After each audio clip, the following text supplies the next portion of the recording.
नमस्कार. परीक्षा जवळ आल्या की अनेक पालकांच्या मनात एकच प्रश्न येतो, तो म्हणजे मुलांच्या परीक्षेचा ताण. तर आज आपण याच महत्वाच्या विषयावर जरा सविस्तर बोलूया. एक महत्वाचा प्रश्न आहे की आपलं मूल खरंच परीक्षेच्या ताणाने त्रस्त आहे हे ओळखायचं कसं. कारण खरं सांगायचं तर याची लक्षणं नेहमी आपल्याला वाटतात तशी सरळ सोपी नसतात. ती बऱ्याचदा आपल्या नजरेतून सुटून जातात. चला तर मग पाहूया ही नेमकी कोणती लक्षणं आहेत.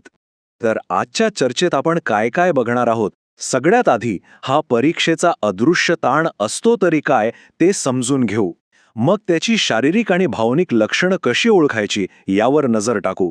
आणि शेवटी पालक म्हणून आपण मुलांना मानसिक आधार, अभ्यासात मदत आणि त्यांच्या आरोग्याची काळजी कशी घेऊ शकतो यावर बोलूया. चला सुरुवात करूया पहिल्या भागापासून. परीक्षेचा अदृश्य ताण म्हणजे नेमकं काय चाललेलं असतं मुलांच्या मनात हे समजून घेणं महत्वाचं आहे. बरं, परीक्षेचा ताण म्हणजे फक्त परीक्षेची भीती नाही हे लक्षात घ्या.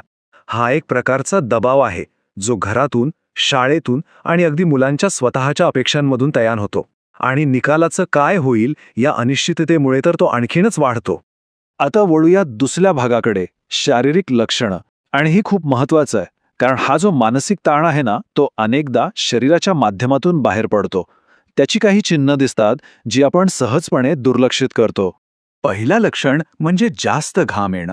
परीक्षेचा विचार जरी मनात आला तरी हातापायाला किंवा कपाळावर घाम येतो. हे चिंतेचं एक अगदी सामान्य पण खूप महत्वाचं शारीरिक लक्षण आहे. त्यानंतर पोटदुखी आणि मळमळ. परीक्षेचा काळ जवळ आला की मुलं सारखी पोटात दुखतंय, मळमळतंय असं सांगतात का? तर हे फक्त शारीरिक नाही, हे थेट मानसिक तणावाचं लक्षण असू शकतं. तसंच आहे डोकेदुखीचं.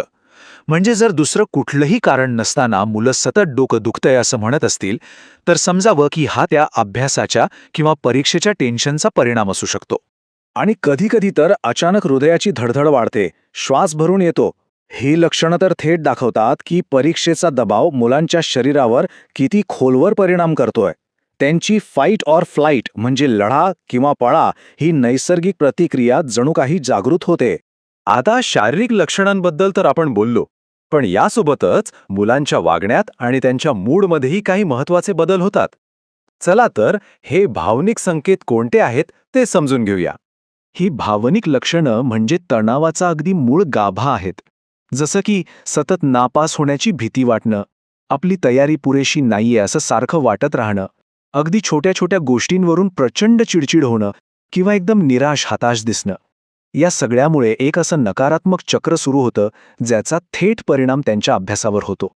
ठीक आहे, आता आपण लक्षणं ओळखायला शिकलो. मग आता प्रश्न येतो की पालक म्हणून आपण नक्की काय करू शकतो. तर सगळ्यात महत्वाची गोष्ट म्हणजे मानसिक आधार. आणि याची सुरुवात होते आपल्या घरापासून, घरातलं वातावरण सकारात्मक ठेवण्यापासून. सगळ्यात पहिली आणि महत्वाची पायरी घरात अभ्यासासाठी एक आनंदी, शांत आणि खेळीमेळीचं वातावरण तयार करणं. हे खूप गरजेचं आहे, कारण यामुळे मुलांचा एकूण ताण कमी व्हायला खूप मदत होते. आणि एक गोष्ट लक्षात ठेवा, आपले शब्द खूप शक्तिशाली असतात. मुलांची इतरांशी तुलना करणं टाळा.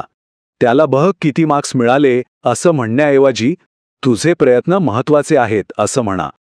नकारात्मक शेरे मारण्यापेक्षा त्यांच्या छोट्या छोट्या यशाचं कौतुक करा.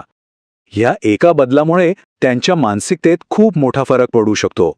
हा एक खूप महत्वाचा सल्ला आहे, तो म्हणजे एकदा का एखादा पेपर झाला की त्यावर चर्चा करणं पूर्णपणे टाळा. कारण त्या पेपरबद्दलची चिंता पुढच्या पेपरच्या तयारीवर परिणाम करू शकते. त्यापेक्षा सगळी ऊर्जा पुढच्या पेपरच्या तयारीवर लावणं जास्त चांगलं. चला आता 5व्या विभागाकडे जाऊया. भावनिक आधारासोबतच पालक म्हणून आपण त्यांच्या अभ्यासाच्या सवयी आणि आरोग्यासाठीही काही प्रॅक्टिकल गोष्टी करू शकतो. अभ्यासासाठी एक स्मार्ट पद्धत वापरता येते. साधारण 30 ते 40 मिनिटं लक्ष देऊन अभ्यास करायचा आणि मग हमखास 10 मिनिटांचा ब्रेक घ्यायचा. पण या ब्रेकमध्ये स्क्रीन नको. थोडं फिरा, पाणी प्या आणि मग पुन्हा अभ्यासाला बसा. ह्या सायकलमुळे मन ताजंतवानं राहतं आणि मुलं थकत नाहीत.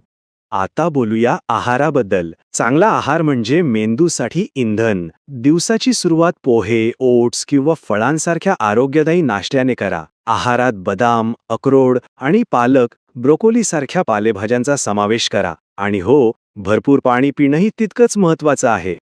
आणि काही पदार्थ कटाक्षाने टाळायला हवेत, जसं की तळलेले, खूप मसालेदार पदार्थ किंवा जंक फूड.